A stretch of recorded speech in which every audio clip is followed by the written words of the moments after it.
Tutup mata Anda dan bayangkan. Sebuah kota yang bercahaya menjadi ibu kota peradaban dunia. Ini bukan Roma atau Athena, ini adalah Baghdad di abad ke-9. Di saat sebagian besar Eropa terperosok dalam kegelapan, kota ini adalah pusat ilmu, seni, dan kekayaan yang tak tertandingi. Namun, di tengah kemegahan itu, lahirlah sebuah institusi yang akan mengubah total arah sejarah manusia. Ia dijuluki Baitul Hikmah atau Rumah Kebijaksanaan. Ini bukan sekadar perpustakaan besar, melainkan laboratorium masa depan, bank data kuno, dan pusat riset paling canggih yang pernah didirikan. Bab 1. Obsesi Khalifah. Kisah ini dimulai dari obsesi seorang Khalifah Al-Ma'mun. Khalifah Al-Ma'mun adalah penguasa yang mencintai ilmu pengetahuan lebih dari emas atau wilayah. Ia memimpikan sebuah lembaga yang menyatukan seluruh pengetahuan dunia di bawah satu atap. Ia menawarkan emas seberat buku yang berhasil diterjemahkan. Obsesi ini memicu sebuah gerakan penerjemahan yang belum pernah terjadi sebelumnya. Baitul Hikmah menjadi sebuah jembatan yang menghubungkan jenius Plato, Aristoteles, dan Galenes dengan ilmuwan baru Islam. Babak 2. Struktur dan fungsi pusat ilmu. Baitul Hikmah jauh lebih maju dari konsep perpustakaan. Ia adalah sebuah kompleks akademik dan ilmiah yang memiliki struktur yang terorganisir dengan baik. 4 pilar ilmu Baitul Hikmah memiliki 4 fungsi utama yang berjalan simultan. Pertama, penerjemahan. Ini adalah jantungnya Baitul Hikmah. Penerjemah dari berbagai latar belakang, agama, dan etnis bekerja bersama menerjemahkan naskah kuno dari bahasa Yunani, Syriac, Palevi, dan Sanskerta ke dalam bahasa Arab. Mereka adalah pahlawan tanpa pedang yang menyelamatkan ilmu pengetahuan dunia. Akademi dan riset. Baitul Hikmah adalah tempat berkumpulnya para sarjana untuk berdiskusi, berdebat, dan memajukan teori. Disinilah lahir kritik terhadap pemikiran Yunani kuno.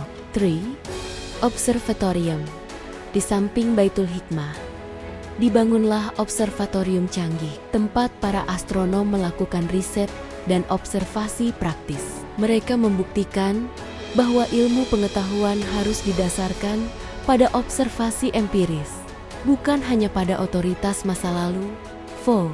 Penyalinan dan penyimpanan. Naskah disalin berulang kali dan disimpan di lemari buku yang canggih. Koleksinya tak ternilai harganya.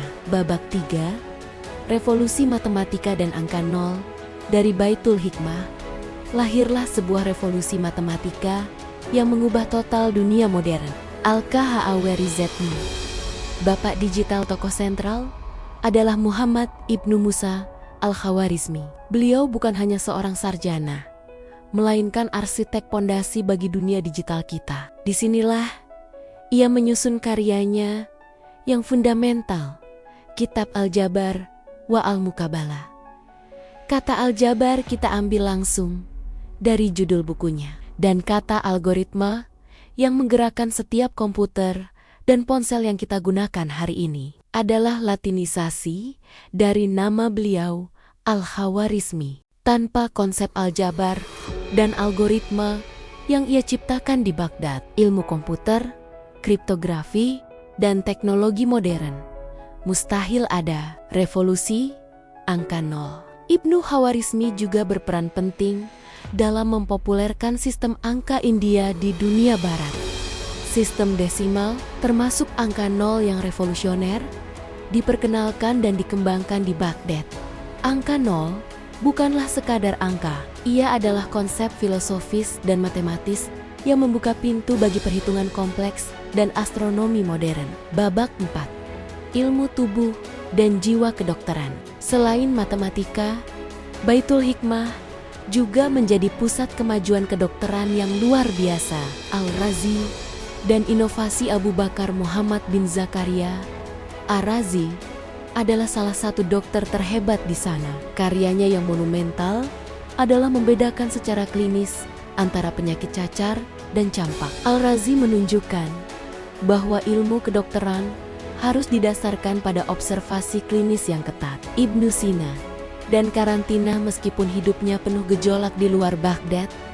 Karya Ibnu Sina merupakan puncak dari ilmu yang diselamatkan Baitul Hikmah. Konsep karantina dan pentingnya kesehatan mental dalam penyembuhan fisik yang ia tulis dalam Al-Qanun fi Ottb berakar dari metodologi ilmiah yang dikembangkan di Abbasiyah. Ilmu pengetahuan di Baitul Hikmah tidak hanya disebarkan, tetapi juga diverifikasi dan diperbarui. Babak 5. Kehidupan dan budaya inklusif Baitul Hikmah tidak hanya menarik sarjana, tetapi juga membentuk budaya Baghdad secara keseluruhan. Budaya inklusif di dalam Baitul Hikmah tidak ada batasan agama atau etnis.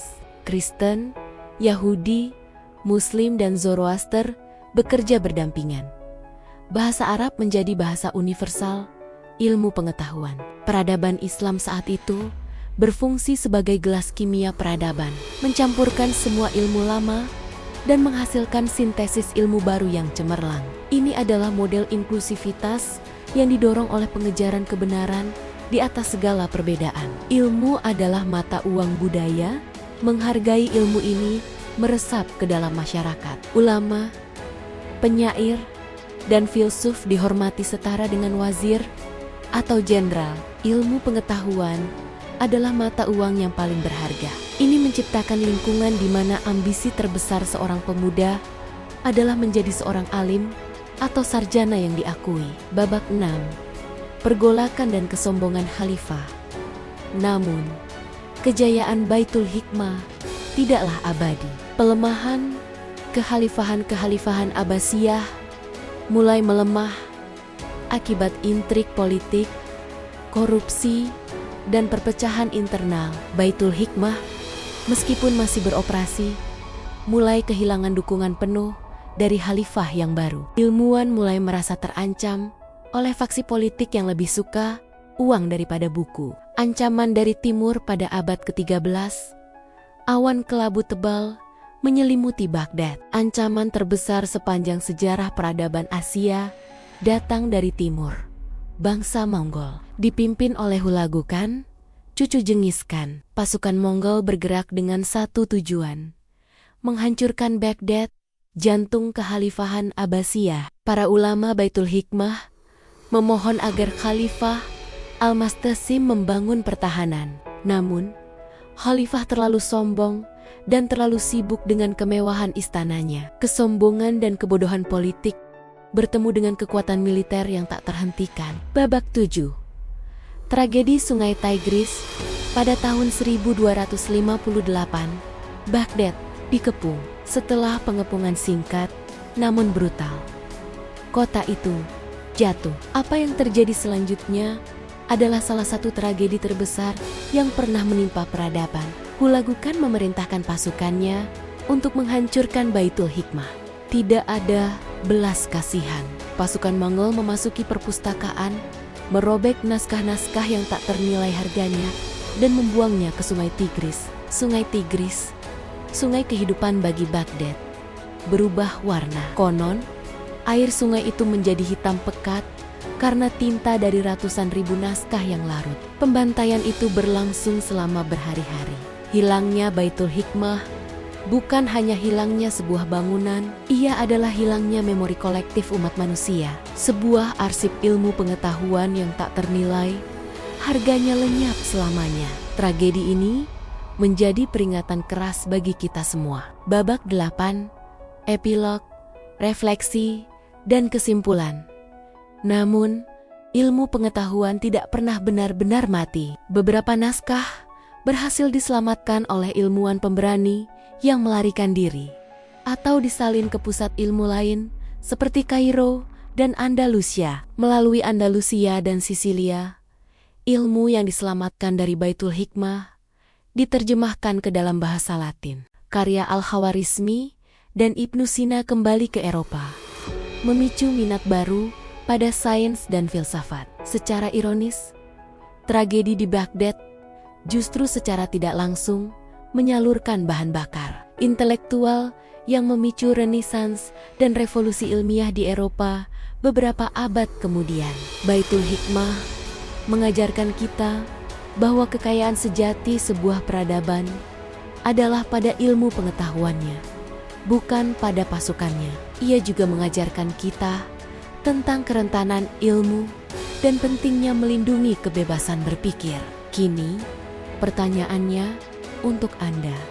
Apa pelajaran terbesar dari tragedi Baitul Hikmah bagi generasi kita di era informasi digital ini? Tuliskan jawaban Anda di kolom komentar. Jangan lupa subscribe channel Jejak Peradaban untuk mengungkap lebih banyak permata ilmuwan agung Islam.